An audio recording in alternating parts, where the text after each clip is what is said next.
दोषों को उजागर करना चाहता था। द्रोणाचार्य का राजा द्रुपद, जो द्रौपदी के पिता थे और जो अर्जुन की पत्नी थीं, के साथ कुछ राजनीतिक मतभेद था।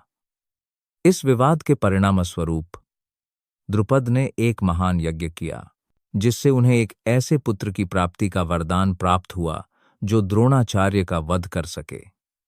द्रोणाचार्य यह बात भली भांति जानते थे, फिर भी एक उदार ब्राह्मण होने के नाते जब द्रुपद के पुत्र धृष्टद्युम्न को सैन्य शिक्षा के लिए उन्हें सौंपा गया, तो उन्होंने अपने सभी सैन्य रहस्य उन्हें बताने में संकोच नहीं किया। अब कुरुक्षेत्र के युद्ध क्षेत्र में धृष्टद्युम्न ने पांडवों का पक्ष लिया और द्रोणाचार्य से युद्ध कला सीखने के बाद उन्होंने ही उनकी सैन्य व्यूह रचना की व्यवस्था की। दुर्योधन ने द्रोणाचार्य की इस भूल की ओर उनका ध्यान दिलाया ताकि वे युद्ध में सतर्क और अडिग रहें। इसके द्वारा वह यह भी बताना चाहता था कि उन्हें युद्ध में पांडवों के प्रति, जो द्रोणाचार्य के प्रिय शिष्य भी थे, इसी प्रकार ढिलाई नहीं बरतनी चाहिए। विशेषकर अर्जुन उनका सबसे स्नेही और मेधावी शिष्य था। दुर्योधन ने यह भी चेतावनी दी कि युद्ध में ऐसी ढिलाई हार का कारण बनेगी।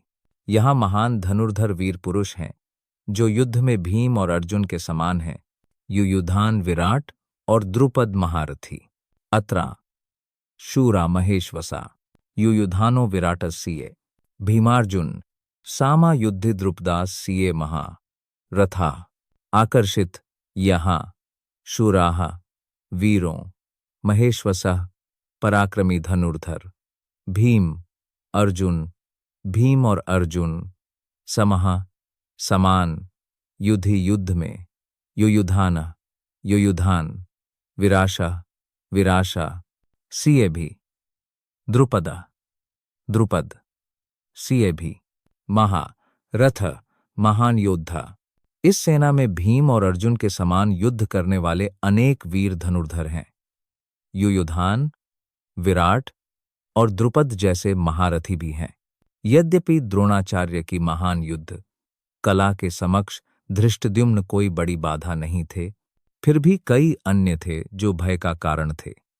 दुर्योधन ने उन्हें विजय पथ में बड़ी बाधाएं बताया है, क्योंकि उनमें से प्रत्येक भीम और अर्जुन के समान ही दुर्जय था।